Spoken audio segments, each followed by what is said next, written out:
દાદાગીરી જોવા મળી। ગાંધી ચોકમાં કેટલાક રિક્ષા ચાલકોએ દાદાગીરી કરી। હડતાળમાં ન જોડાવા માંગતા રિક્ષા ચાલકોને રોકવામાં આવ્યા। નાના બાળકો સહિત મુસાફરોને રિક્ષામાંથી નીચે ઉતારી દેવાયા। રોડ પર ઉભા રહી રિક્ષા ચાલકોએ આતંક મચાવી દીધો। રિક્ષા ચાલકોની દાદાગીરીને કારણે સ્થાનિક લોકોને પણ હેરાનગતિનો સામનો કરવો પડ્યો। तो आ तरफ मोरबीना रिक्शा चालकोનું કહેવું છે કે રિક્ષા ઊભી રાખવા શહેરમાં કોઈ પોઈન્ટ નથી જે તાત્કાલિક ફાળવવા જોઈએ।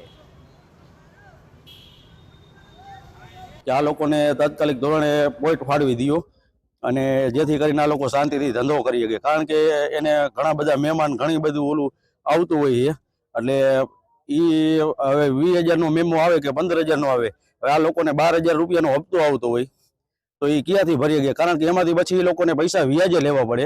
અમે હાલવા માંગીએ પણ અમને મોરબી જિલ્લાની અંદર એક પોઈન્ટ આપવામાં નથી આવ્યો, મોરબી વાંકાનેરમાં।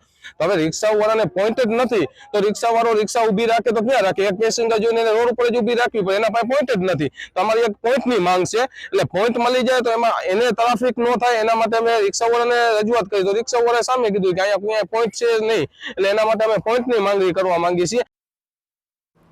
સમાચાર સાબરકાંઠાથી કે જ્યાં સીઆઈડી ક્રાઇમની ટીમ